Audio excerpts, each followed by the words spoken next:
السلام علیکم ورحمۃ اللہ وبرکاتہ۔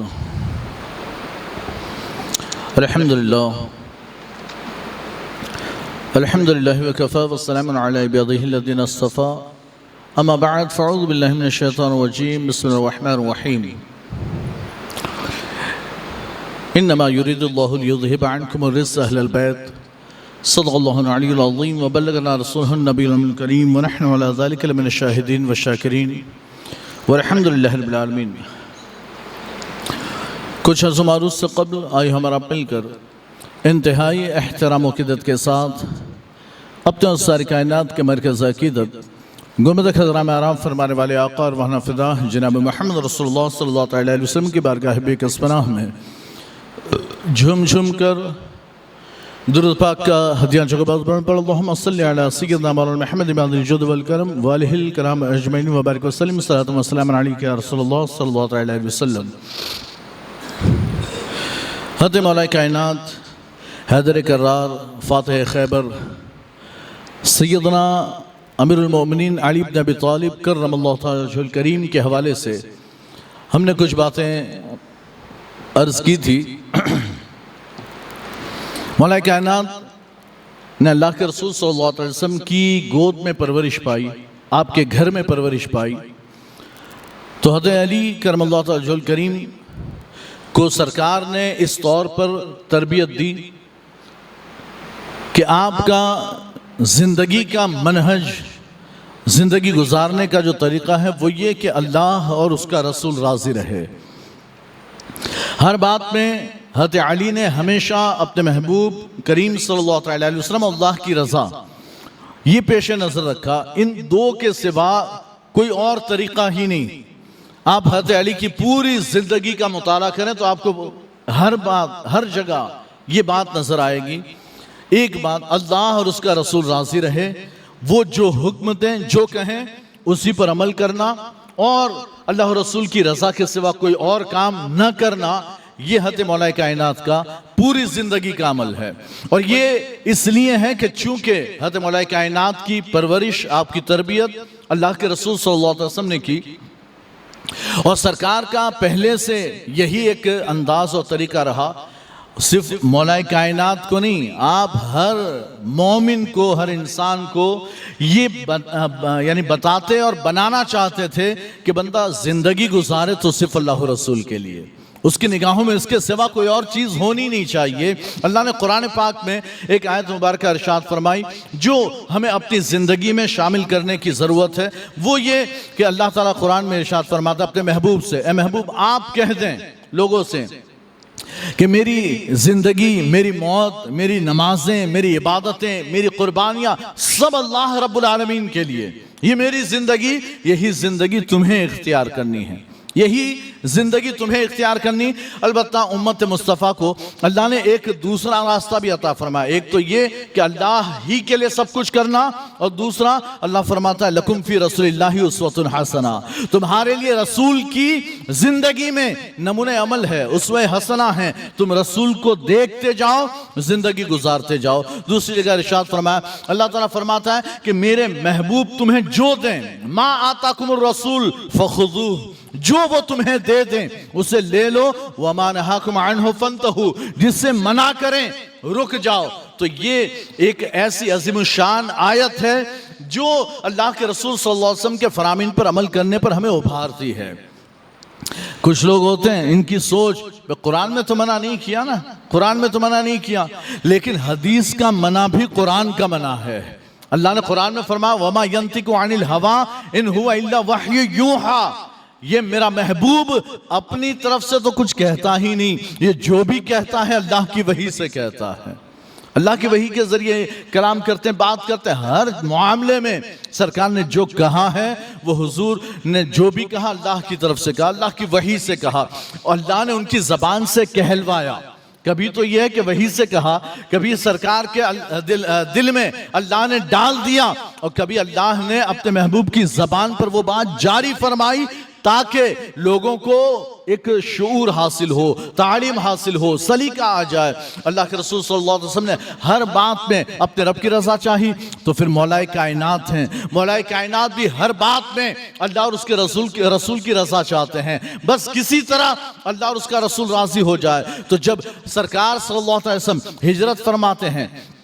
پہلی ہجرت جب حبشہ کی طرف ہجرت کا حکم ہوا، اجازت ہوئی، یہ حکم نہیں اجازت تھی کہ تم کمزور ہو، تم اپنا دین بچانے کے لیے، اپنا ایمان بچانے کے لیے حبشہ کی طرف ہجرت کر سکتے ہو، اجازت مل گئی، کر سکتے ہو۔ محبوب آپ کو نہیں کرنی، آپ کو یہاں رہنا ہے۔ جو مومنین کرنا چاہیں وہ کر سکتے ہیں۔ سرکار نے حکم دیا جو بھی مومن ہجرت کرنا چاہے وہ حبشہ کی طرف ہجرت کر سکتا ہے۔ مولا کائنات ہیں وہ بھی کر سکتے تھے، ان کے بھائی جعفر طیار نے ہجرت کی ہے اپنے بیوی بچوں کے ساتھ، وہ ہجرت کر گئے، لیکن مولا کائنات ہیں جو جم کر اللہ کے رسول کے ساتھ استقامت کے ساتھ کھڑے ہیں۔ یا رسول اللہ آپ نہیں کرتے تو پھر میں بھی یہیں رہوں گا، میں بھی مدینے میں آپ کے ساتھ رہوں گا۔ حضرت مولا کائنات نے ہجرت نہیں کی ہے، حبشہ کی طرف 2 مرتبہ ہجرت ہوئی، دونوں مرتبہ آپ نے ہجرت نہ کی، لیکن پھر جب مدینے کی طرف ہجرت کا حکم آیا ہے، اب یہ ہجرت فرض ہوئی ہے، اور اللہ کے رسول نے سب سے سارے مومنین سے کہا مدینے کی طرف ہجرت کرنا شروع کرو، اللہ کا حکم ہے، یہ حکم الہی ہے اور یہ فرض ہے۔ جو ہجرت نہ کرے وہ اللہ رسول کے حکم کے خلاف عمل کرے گا، کم از کم یا تو گنہگار ہوگا، صرف اللہ وہ لوگ سوائے ان لوگوں کے کہ جو کمزور ہوں، جو اپنے یعنی کہ کسی غلامی میں ہیں یا کمزور ہیں، وہ ہجرت نہیں کر سکتے، تو اللہ نے معاف فرما دیا، معاف کیا، ورنہ ہجرت فرض کر دی گئی کہ ہجرت کرنا فرض۔ سارے ہجرت کر رہے تھے، مولا کائنات پھر بھی رکے ہوئے ہیں، رکے ہیں، جب تک سرکار ہجرت نہ کرے میں ہجرت نہیں کر سکتا۔ یہ مولا کائنات کی استقامت ہے، ہر کوئی ہجرت کر رہا ہے، سارے صحابہ نے ہجرت کی، لیکن حضرت مولا کائنات رکے ہوئے ہیں، نہیں میں ہجرت نہیں کروں گا۔ صدیق اکبر آ گئے ہیں، یا رسول اللہ میں کر جاؤں ہجرت؟ اجازت لینے آئے، یا رسول اللہ میں ہجرت کروں؟ اس لیے کہ سارے کر گئے، سارے چلے گئے، اور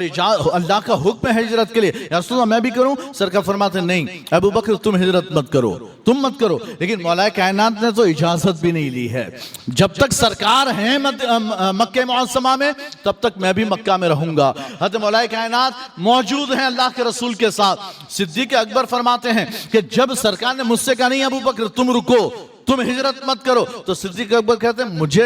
اندازہ ہو گیا تھا شاید سرکار مجھے اپنے ساتھ لے جائیں گے، روکا ہی اس لیے میں آپ کا دوست ہوں، بچپن سے دوست ہوں، جوانی کی دوستی ہے، اور سرکار ہو سکتا ہے مجھے اپنے ساتھ رکھیں ہجرت میں، اس لیے روکا ہو۔ تو حضرت صدیق اکبر نے تیاری کر لی ہے، 2 اونٹنیاں آپ نے تیار کر لی، جب بھی کہیں گے کہ ابو بکر چلو ہجرت تو دونوں اونٹنیاں پیش کر دوں گا، یا رسول اللہ اونٹنی حاضر ہے، لے کر چل دیں گے۔ تو یہ صدیق اکبر کا عمل، لیکن مولا کائنات استقامت کے ساتھ وہاں جمے ہوئے ہیں۔ جب تک سرکار کی ہجرت نہیں ہوتی علی ہجرت نہیں کرے گا۔ اللہ کے رسول صلی اللہ علیہ وسلم کو جب ہجرت کا حکم ہوا، سرکار نے دوپہر کے وقت جا کر، یعنی کہ ظہر کا بالکل گرمی کا وقت، تب جا کر آپ نے صدیق اکبر سے کہا آج رات ہجرت کرنی ہے، آج رات میں ہم ہجرت کے لیے نکلیں گے، آپ گھر تشریف لائیں۔ شام کو مولا کائنات کو بلایا، اے علی میں تو آج رات ہجرت کرنے والا ہوں، ابو بکر میرے ساتھ ہوں گے، میں ان کے ساتھ آج ہجرت کر جاؤں گا، لیکن اے علی آج رات جب دشمن ہے نا ندوہ میں میٹنگ ہوئی ہے، مجھے قتل کا پلان بنایا گیا ہے، سارے مل کر میرے قتل کے لیے آج گھر کے باہر جمع ہوں گے، اے علی آج کی رات تمہیں میرے بستر پر میری جگہ سونا ہوگا، میری جگہ لیٹنا ہوگا، یہ بتانے کے لیے کہ وہ دیکھیں تو لگے کہ بستر پر کوئی موجود ہے، میری موجودگی انہیں میسر ہو، وہ سمجھیں کہ میں موجود ہوں، اس وقت میں نکل جاؤں، وہ یہاں کھڑے رہ جائیں، میں نکل جاؤں۔ مولا کائنات نے وہاں قربانی اور اللہ کے رسول پر فدا ہونے کا یہ جذبہ دکھایا۔ آپ عرض کرتے یا رسول اللہ آپ کا حکم سر آنکھوں پر، میں آپ کے بستر پر لیٹنے کے لیے تیار ہوں، آپ کی چادر اوڑھ کر میں لیٹ جاؤں گا، آپ ہجرت فرمائیں۔ سرکار نے مولا کائنات کو اپنے بستر پر لٹایا ہے، انہیں اپنی چادر اوڑھائی، اور اس کے بعد باہر سارے لوگ کفار مکہ تلواریں لے کر کھڑے ہیں۔ اس حال میں سرکار باہر تشریف لاتے ہیں، تھوڑی سی خاک اٹھائی تھی اور مٹی اٹھا کر آپ نے سورہ یاسین کی چند آیتیں، ابتدائی 5 آیتیں پڑھ کر آپ نے دم کیا اور دم کر کے ایسے اڑا دی ہے، اور جب اڑائی اور اڑا کر پھر آپ نکلے ہیں گھر سے باہر، ہر کوئی ایسی آنکھ کھلی رکھ کر سامنے دیکھ رہا ہے، حضور کے گھر کے دروازے پر سب کی نظر ہے، لیکن سرکار دروازہ کھول کر سب کے بیچ سے نکل رہے ہیں، ہر ایک کے سر پر تھوڑی تھوڑی مٹی ڈال کر جا رہے ہیں، لیکن کسی کو حضور نظر نہیں آتے۔ حضور درمیان سے نکل گئے لیکن کسی کو نظر نہیں، سب کی آنکھیں ایسے دروازے پر ٹکی ہوئی ہے، تلوار لے کر کھڑے ہیں کہ جب نکلیں گے قتل کر دیں گے، جب نکلیں گے قتل کر دیں گے۔ حضور نکلے، نہ دروازے کھلنے کا پتہ ہے نہ حضور کے نکلنے کا پتہ، وہ ایسے اندھے ہوئے، آنکھیں کھلی رہ کر بھی حضور کو دیکھ نہ سکے۔ حضور ان کے درمیان سے نکلے ہیں، ہر ایک کے سر پر تھوڑی تھوڑی مٹی بھی ڈال کر آئے ہیں، اور جب نکل گئے صدیق اکبر کے یہاں پہنچے، وہاں سے جب دونوں نکلے غار ثور پر گئے، وہاں 3 دن قیام کیا، لیکن سرکار نے مولا کائنات کو یہاں لٹایا تھا۔ صبح ہوئی، انتظار یہ ہے کہ روزانہ نکلتے ہیں، آج بھی نکلیں گے۔ دروازہ تو مکہ میں آپ کے گھر کا دروازہ کھلا دروازہ، لیکن وہاں تو مولا کائنات لیٹے ہوئے ہیں۔ اب جب سارے لوگوں نے دیکھا یہ تو علی ہیں، کہا تمہارے ساتھی کہاں گئے؟ تو کہا وہ نہیں پتا، ساتھی کہاں گئے نہیں پتا۔ تو کہتے ہیں کہ اب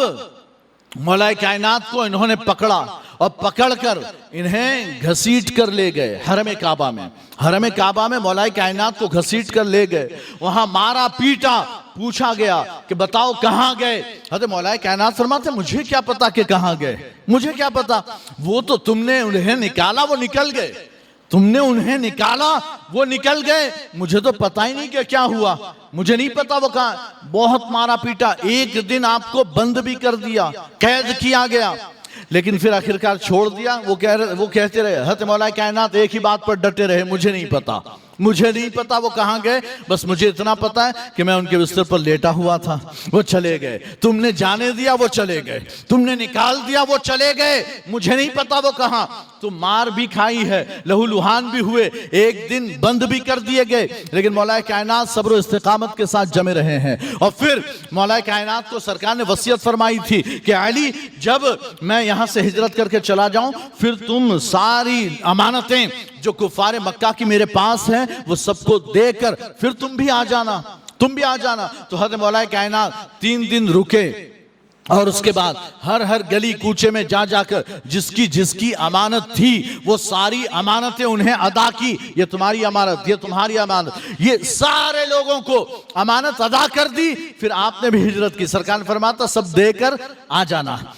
تو سرکار نے جو فرمایا تھا، آپ کو اتنا یقین تھا حضور کے قول پر کہ سرکار نے فرمایا ہے میرے بستر پر لیٹ جاؤ، کوئی تمہیں نقصان نہیں پہنچائے گا، اور تم یعنی کہ امانتیں دے کر تم بھی مدینہ آ جانا۔ تو مولا کائنات کو یقین تھا جب تک مدینہ نہ پہنچوں مجھے موت بھی نہیں آ سکتی ہے، نہ بستر رسول پر، نہ جب تک امانت دے کر مدینہ پہنچ نہیں جاؤں گا مجھے کوئی تکلیف نہیں پہنچا سکتا۔ مولا کائنات رضی اللہ تعالیٰ عنہ جب ساری امانتیں ادا کر دی، اب ہجرت کی ہے، رات کا وقت ہے، تیاری کی، سامان سمیٹا اور رات میں نکل کھڑے ہوئے ہیں۔ رات میں آپ نے ہجرت کی، اور جب رات کی ہجرت آپ نے کی ہے تو پوری رات آپ چلتے ہیں، دن میں کسی جگہ آپ ٹھہر جاتے ہیں، چھپ جاتے ہیں تاکہ کوئی آپ کا پیچھا نہ کر سکے، رات بھر چلتے ہیں۔ آپ سوچیں تنہا آدمی ہے، ساتھ میں کوئی نہیں، ایسا نہیں کہ ساتھ میں کوئی دوست بھی ہے، اکیلے مولا کائنات ہیں، اور مکہ سے مدینے تک کا یہ 450 کلومیٹر کا آج کا سفر، آپ سوچیں آج وہ ڈائریکٹ سیدھی سڑک ہے تو ہم کہتے ہیں کہ 450 کلومیٹر کا سفر، لیکن وہ سیدھی سڑک نہیں تھی، وہ صحراؤں کا راستہ تھا، وہ پہاڑوں کا راستہ، جنگلوں کا راستہ، اس راستے کو پار کر رہے ہیں، وہ بھی اندھیرے میں، تاریکی میں، ساتھ میں کچھ نہیں، کوئی دوست نہیں، کوئی ساتھی نہیں، اکیلے میں ہیں۔ اور اس تنہائی میں، اس پریشانی میں آپ نے اکیلے سفر کر کے جب آپ مدینہ پہنچے، سرکار حضرت کلثوم ابن حدم کے گھر ٹھہرے ہوئے تھے، آپ نے بھی مولا کائنات نے بھی وہاں جا کر قیام کیا ہے۔ کہنے کی بات یہ ہے مولا کائنات نے ہجرت میں بھی بڑی تکلیفیں برداشت کی، لیکن یہ ساری صعوبتیں، یہ پریشانیاں، یہ تکالیف آپ کے لیے اس لیے آسان ہو گئی کہ آپ کی نگاہ میں بس ایک مقصد تھا، اللہ اور اس کا رسول راضی ہو جائے۔ اگر یہ مقصد نگاہ میں ہو تو پھر ہمارے لیے ہر کام آسان ہو جاتا ہے۔ ایک مقصد بندہ لے کر چلے نا تو پھر اس مقصد کو حاصل کرنے کے لیے بندے کے لیے ہر کام آسان ہوتا ہے، ہر مصیبت آسان ہو جاتی ہے۔ مولا کائنات مدینہ پہنچ گئے ہیں اور مدینہ منورہ میں آپ نے اللہ کے رسول کے ساتھ قیام کیا، سرکار نے بھائی چارگی قائم فرمائی ہے۔ ایک انصاری کو ایک مہاجر کا بھائی بناتے ہیں۔ ایک روایت میں تو ہے کہ حضرت علی کو بھی کسی کا بھائی بنایا تھا، ابتداً بھائی بنایا تھا، لیکن بعد میں یعنی کہ جب قبیلہ بنو عمرو بن عوف میں ٹھہرے تھے تو بھائی بنایا تھا، لیکن پھر جب مدینہ طیبہ کے اندر بستی میں پہنچے ہیں مسجد نبوی کے قریب، اور جب پھر بھائی چارگی پھر قائم کی تو پھر سرکار نے مولا کائنات کا کوئی بھائی نہیں بنایا، کوئی بھائی نہیں بنایا۔ تو حضرت مولا کائنات روتے ہوئے آ گئے ہیں، یا رسول اللہ آپ نے ہر ایک کا بھائی بنایا ہے، کوئی نہ کوئی انصاری کسی کا بھائی، آپ نے مجھے میرا بھائی کسی کو نہیں بنایا، مجھے کسی کا بھائی نہیں بنایا، رو رہے ہیں۔ تو سرکار فرماتے ہیں اے علی کیا تو اس سے راضی نہیں کہ میں تیرا بھائی ہوں دنیا میں بھی اور آخرت میں بھی؟ انا اخوک فی الدنیا والآخرہ، میں دنیا میں آخرت میں دونوں جہان میں تیرا بھائی ہوں، کیا تو اس پر راضی نہیں؟ تو حضرت علی مسکرا دیے ہیں، اس بات پر ہی تو میں راضی ہوں، اسی پر میں راضی، پھر ساری تکلیفیں برداشت کرنے کے لیے تیار ہوں۔ جب مولا کائنات ابتداء آئے ہیں اور قبیلہ عمرو ابن عوف میں آپ نے قیام کیا حضور کے ساتھ، تو وہاں ایک صحابی کو دیکھا، ایک صحابی ہیں جو روزانہ شام کو ایک بیوہ عورت کے گھر کے دروازے پر جاتے ہیں، دروازہ کھٹکھٹاتے ہیں اور پھر دروازہ کھولتی ہے وہ عورت تو اسے کچھ دیتے ہیں پھر واپس چلے جاتے ہیں۔ حضرت علی نے کہا یہ کچھ تو گڑبڑ ہے، دیکھنا پڑے گا، چیک کرنا پڑے گا معاملہ کیا ہے۔ پہنچ گئے اس عورت کے گھر اور دروازہ کھٹکھٹا، اس بیوہ نے دروازہ کھولا۔ آپ نے کہا یہ ایک آدمی روزانہ شام کو جیسے ہی رات ہوتی ہے ایک آدمی روزانہ آتا ہے تمہارے پاس کچھ دے جاتا ہے، پتہ نہیں وہ کیا چیز ہے لیکن کچھ تو ہے جو وہ دے جاتا ہے، سچ سچ بتا وہ کون ہے اور کیا دے جاتا ہے؟ حضرت علی نے جب یہ پوچھا ہے وہ عورت کہتی ہے وہ حضرت سہل بن حنیف ہیں، سہل بن حنیف ہیں کہ جو یعنی کہ دن میں کہیں نہ کہیں آپ جو ہے نا وہ کسی نہ کسی بت کو توڑتے ہیں، اب اس کی لکڑی ہو یا اس کا وہ جو بھی یعنی کہ مٹیریل ہو وہ مجھے لا کر دے دیتے ہیں، کہتے تیرے جلانے کام آئے گا، چولہا جلانے کے کام آئے گا، کھانے پینے کے کام آئے گا، وہ کچھ نہ کچھ مجھے آ کر روزانہ دیتے ہیں، روزانہ کہیں نہ کہیں وہ توڑ پھوڑ کرتے ہیں، وہاں کا سامان لا کر مجھے دے جاتے ہیں۔ حضرت علی کہتے ہیں یہ تو بڑا اچھا کام ہے۔ آپ گئے اور جا کر سہیل ابن حنیف کو آپ نے اپنا دوست بنایا ہے، اور یہ دوستی ایسی قائم ہوئی کیونکہ یہ دوستی اللہ اور اس کے رسول کی رضا کے لیے تھی، یہ دوستی آوارگی کے لیے نہیں، یہ دوستی ہے نا گھومنے پھرنے کے لیے نہیں، کھانے پینے کے لیے نہیں، یہ دوستی اللہ اور رسول کی رضا کی خاطر تھی۔ تو دوستی ایسی قائم ہوئی کہ عراق میں سہل بن حنیف کا جب انتقال ہوا ہے تو سہل بن حنیف حضرت علی کے ساتھ تھے، مولا کائنات کے ساتھ پوری زندگی، اور عراق میں وفات ہوئی تب بھی ساتھ تھے۔ تو یہ حضرت علی نے دوستی بھی اللہ اور رسول کی رضا کی خاطر کی ہے۔ ایک مرتبہ آیت مبارکہ نازل ہوئی، یعنی کہ ایک آیت مبارکہ اللہ نے آیت میں فرمایا کہ جب بھی تم نبی سے سرگوشی کرو، یا ایھا الذین آمنوا اذا تناجیتم الرسول، یعنی اے ایمان والو جب بھی تم رسول سے سرگوشی کرو، مطلب جب بھی آ کر کوئی بات کرو پہلے صدقہ کیا کرو، پہلے صدقہ یعنی کہ کچھ صدقہ دو پھر آ کر حضور سے بات کرو، یعنی جب بھی بات کرنی ہو آؤ لیکن پہلے صدقہ دے کر آؤ۔ تو حضرت علی پوچھتے ہیں یا رسول اللہ کتنا صدقہ دینا چاہیے؟ آپ سے بات کرنے سے پہلے حکم آیا اللہ کا کہ صدقہ دو، کتنا صدقہ دیں؟ ہے نا ہمارے یہاں بھی پوچھتے ہیں لوگ بھئی قرآن گر گیا، ہم کہتے ہیں صدقہ کر دو تو کتنا کریں؟ یہ بھی ایک سوال ہوتا ہے، صدقہ فطر کے برابر کر دیا کریں۔ ابھی سرکار سے پوچھا مولا کائنات نے کیا کتنا کیا جائے صدقہ؟ سرکار فرماتے ایک دینار یعنی ایک سونے کا سکہ، یہ بہت بڑی یعنی قیمت ہے، بہت بڑی رقم، ایک سونے کا سکہ۔ حضرت علی عرض کرتے یا رسول اللہ یہ نہ دے پائیں تو یہ تو کمزور ہیں، ابھی نہیں دے پائیں گے تو پھر بات ہی بند کر دیں آپ سے، اور کسی کو بات کرنی ہو تو کم کریں۔ سرکار نے کہا ٹھیک ہے آدھا دینار، آدھا سونے کا سکہ۔ حضرت علی عرض کرتے یا رسول اللہ یہ بھی بہت زیادہ ہے۔ تو سرکار نے فرمایا تو بتا کتنا ہونا چاہیے؟ تو کہتے ایک جو کے دانے کے برابر سونا، ایک جو کے دانے کے برابر سونا، بس اتنا سا، وہ اگر صدقہ کرے، آپ سے بات کرے ایسا، تو سرکار نے فرمایا انک لزہید، اے علی تو بہت زیادہ کم کرنے والا ہے، تو بہت زیادہ کم کرنے والا ہے۔ لیکن مولا کائنات نے کہا، اللہ نے آیت نازل فرمائی، اگر تم ڈرتے ہو صدقہ، یعنی اللہ کے رسول سے کلام سرگوشی کرنے سے پہلے صدقہ کرنے سے تمہیں ڈر لگتا ہے، تم ڈرتے ہو، تو ٹھیک ہے، اللہ کی بارگاہ میں توبہ کرو، نماز قائم کرو، زکوٰۃ ادا کرو، بس کافی ہے۔ نماز قائم کرو، زکوٰۃ دو، اور اللہ کے رسول سے بات کرو، اللہ تمہیں معاف فرمانے والا ہے۔ تو حضرت علی فرمایا کرتے تھے، یہ امت پر آسانی میرے ذریعے سے ہوئی ہے،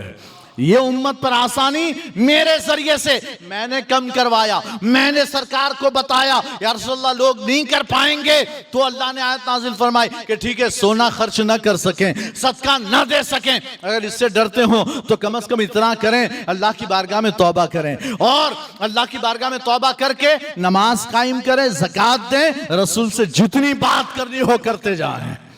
حضرت مولا کائنات اس پر فخر کرتے تھے کہ امت پر آسانی میری وجہ سے ہوئی ہے۔ ایک دوسری آیت مبارکہ، حضرت مولا کائنات جنگ بدر ہوئی، تو جنگ بدر یہ اسلام کی پہلی جنگ ہے، اور پہلی جنگ میں مولا کائنات نے ایسا کارنامہ انجام دیا کہ آپ فرماتے ہیں کہ یہ آیت مبارکہ، ہذان خصمان اختصموا فی ربہم، یہ دو یعنی کہ آپس میں دو جماعتیں، دو گروہ جو آپس میں لڑے اپنے رب کے بارے میں، تو حضرت مولا کائنات فرماتی ہے ہمارے بارے میں نازل ہوئی ہے، ہمارے بارے میں۔ اور وہ ہوا یہ کہ جنگ بدر میں جب دشمن سامنے ہے، لشکر سامنے، ادھر مسلمانوں کا لشکر ہے، 313 نہتھے مسلمان ہیں، اور ادھر سے 3 لوگ نکل کر آ گئے، عتبہ اور اس کا بھائی عتبہ ابن شیبہ، ربیعہ ابن شیبہ اور ولید ابن عتبہ، یہ تینوں ایک ہی خاندان کے ہیں، یہ تینوں نکل کر آئے ہیں۔ تو ادھر سے 3 انصاری نکلے، اور جب 3 انصاری نکلے، انہوں نے کہا تم ہمارے برابر کے نہیں، ہمارے ٹکر کا، ہمارے مقابل برابر کا کسی کو بھیجو۔ سرکار نے کہا انصاری وہ واپس آؤ، وہ واپس آئے، تو سرکار نے نام لے کر فرمایا، اے حمزہ تم جاؤ، اے علی تم جاؤ، اے عبیدہ ابن حارث تم جاؤ، یہ بھی تینوں ایک خاندان کے ہیں، حضرت علی، حضرت حمزہ اور حضرت عبیدہ ابن حارث۔ حضرت علی اور عبیدہ دونوں بھائی ہیں، چچا ساتھ بھائی، چچا کے لڑکے ایک دوسرے کے، اور حمزہ دونوں کے چچا ہیں، دونوں کے چچا۔ ویسے ہی سرکار کے بھی دونوں بھائی ہیں، عبیدہ ابن حارث بھی اور حضرت علی ابن ابی طالب دونوں بھائی ہیں، چچا ساتھ بھائی حضور کے، اور امیر حمزہ حضور کے بھی چچا ہیں۔ یہ رشتہ، یہ تینوں نکلے ہیں۔ ادھر حضرت امیر حمزہ نے عتبہ سے مقابلہ کیا، شیبہ سے مقابلہ کیا، ایک ہی وار میں اس کا کام تمام کر دیا۔ مولا کائنات نے ولید سے مقابلہ کیا، ایک ہی وار میں کام تمام کر دیا۔ لیکن عتبہ اور حضرت عبیدہ ابن حارث، ان دونوں کا تھوڑا مقابلہ چلا، اور اس میں وہ زخمی ہوئے، حضرت عبیدہ ابن حارث زخمی ہوئے۔ جانتے ہو عبیدہ ابن حارث اسی یعنی یہ زخم لگا، واپس لوٹتے ہوئے شہید ہو گئے۔ اس وقت عمر کیا تھی جب آپ جہاد میں شریک ہوئے؟ 82 ایئرز،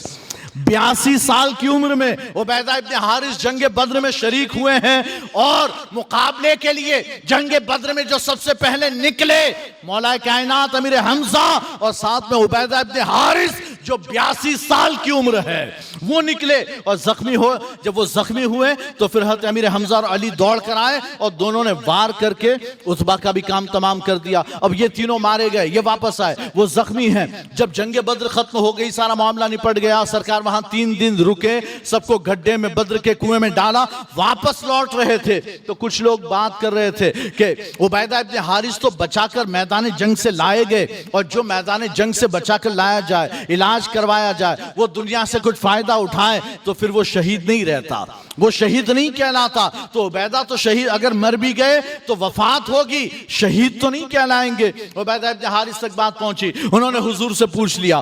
یا رسول اللہ لوگ اس طرح کی بات کر رہے ہیں۔ سرکار فرماتے ہیں اے عبیدہ گھبرا مت، تو شہید ہے،